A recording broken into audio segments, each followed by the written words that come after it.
조짜왕과 경린이가 함께하는 유tu이기. 계속해서 향후 전망 이어갈게요. 금리가 인상이 되면 대출 고객의 이자 부담이 가중이 된다. 올 6월 기준에서 신규 대출 중 82%, 기존 대출의 73%는 변동금리다. 우리가 대출 받을 때 변동금리냐 고정금리냐 택하라고 하죠. 변동금리는 기준금리가 오르면 같이 오르고 내리면 같이 내리고, 고정금리는 그런 거 상관없이 일정 수준의 금리를 유지하죠. 이렇게 되는 거는 은행들한테, 지주사한테는 좋을까요, 안 좋을까요? 좋겠죠. 처음에 말씀드린 대출이자 먼저 올리고, 그 다음에 예금 적금 얘네들은 같이 올리는데 늦게 올리거나 조금 올린다. 그러면서 예대 마진을 최대로 맥스로 뽑아 먹는 이런 상황이고요. 이 부분은 은행한테는 참 좋은 부분이죠. 그런데 이 예대 마진 증가라든지 주식 호황에 따른 실적 향상, 그러니까 비은행 부분 증권사 실적이 좋다고 말씀드렸죠. 대손충당금 축소는 금융지주사의 경쟁력과는 상관없는 단기적인 외부 요인일 뿐. 그렇죠. 중요한 거는 저는 요거라고 보거든요. 예대 마진이 증가하고, 이거는 이제 코로나로 인해서 각국 글로벌 정부에서 돈을 많이 뿌렸잖아요. 그러면서 저금리로 들어간 거고, 그러다 보니까 대출하는 사람들이 많이 늘어나서 요런 예대 마진이 증가가 된 거고요. 증권사 주식 오르니까 너도 나도 증권 해보자 해서 증권사 수수료 높아지고, 대손 충당금 아까 말씀드렸죠. 그런 부분들은 그렇잖아요. 금융지주사가 이걸 경쟁력이라고 할 수 없는 거잖아요. 일회성 요인이죠. 일회성 요인. 고로 이 코로나가 아니었다면 이거는 다시 없어질 부분들이에요. 경쟁력이 아니니. 자기가 경쟁력으로 뭔가를 갖고 있다면 코로나가 오든 아니든 요거는 계속 가지고 가겠지만, 지금 요런 예대 마진 증가나 증권사 주식 호황에 따른 증권사 실적 향상이나 대선 충당금 축소, 요런 거는 코로나 때문에 일회성 요인이다. 고로 다시 이 코로나가 마무리가 된다면, 백신으로 인해서 마무리가 된다면 얘네는 어떻게 될까? 다시 실적은 하락하지 않겠냐라는 게 요 내용이죠. 세계 100대 은행 순위를 보시면 KB 63, 신한 64, 농협 74, 하나 74, 우리금융 83. 그러니까 100대 은행 어때요? 거의 후발주자죠. 선두권은 아니잖아요. 요게 보시면은 여러분들도 우리나라 은행들이 지금 동남아 이제 이쪽에 많이 조금씩 진출하고 있는 추세긴 하지만, 어디 여행 가서 보시면 우리나라 은행들 보신 적 있어요? 없죠. 그만큼 우리나라 금융 경쟁력은 상당히 약한 편입니다. 한국의 세계 경쟁력은 되게 높죠. 하지만 우리 금융 경쟁력은 세계에서 상당히 좀 낮은 수준, 중간도 못 가는 수준이에요.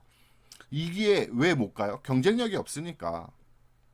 구독, 좋아요 꼭 눌러주세요. 또한 내년 대통령 선거가 있겠죠. 5월에. 그래서 지금 한참 여당 야당 대선 주자를 뽑는다고 난리 법석인데, 대통령 선거로 정치권의 포퓰리즘 금융정책 나올 가능성이 있다. 이 사람들이 정치권의 대선 주자로 나올 때 공약을 걸잖아요. 이 공약들이 대출금리 인하 해줄게, 이익공유제. 이익공유제라는 것은 대기업 너네들이 100원을 벌면 그 중에 30원은 중소기업한테 그냥 줘, 요런 거예요. 그러니까 이게 참 말이 많죠. 사회주의냐고. 대출 원금 및 이자 상환 유예해 줄게요. 뭐 기본 대출, 저금리 대출 등 뭐 요런 공약들을, 선심성 공약들을 내고 있죠. 그러면 이 은행들은 아무래도 이런 정부 눈치를 볼 수밖에 없잖아요. 그러다 보니까 이런 공약들이 나오면 얘네들이 이런 것들을 많이 못하죠. 이해되시겠죠?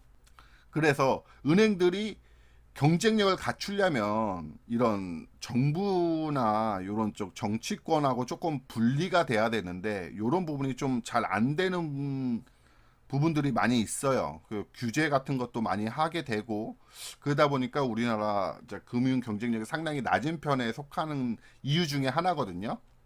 그 다음에 대출 원금 및 이자 상환 유예 만기는 올해 9월이에요.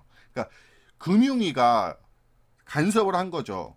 야, 코로나 때문에 힘드니까 이런 이제 대출 원금 이자 상환을 유예를 좀 해줘라. 그래야 서민들도 살지 않겠냐 하고 금융위가 얘기하니 얘네들도 어쩔 수 없이 한 거예요. 그러니까 올해 3월이 끝났었어요.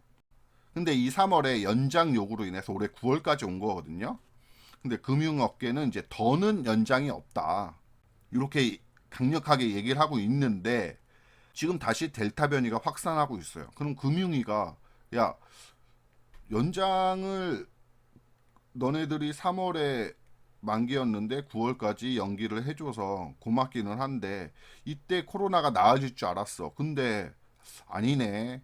델타 변이가 다시 치면 서민들은 다시 죽잖아. 그러니까 너네 좀 더 연장해 줄래? 하고 하지 않을까. 예상입니다. 예상. 그러면 은행들은 어떻게 해요? 금융위가 그런 식으로 간섭을 하면 따라갈 수밖에 없거든요. 그러면 어떤 문제가 발생하냐 보면 대출 규모 108조 원으로 이게 연장될수록 만기가 유예되고 이자 상환도 유예될수록 은행들은 리스크 관리에 문제가 발생할 우려가 있죠.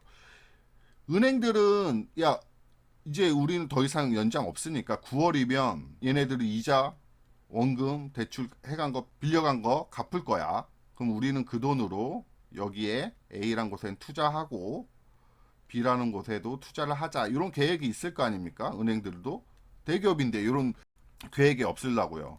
그러니까 그런데 이게 연장이 되면 돈 안 들어오잖아요. 그럼 이거 투자할 수 있어? 없어.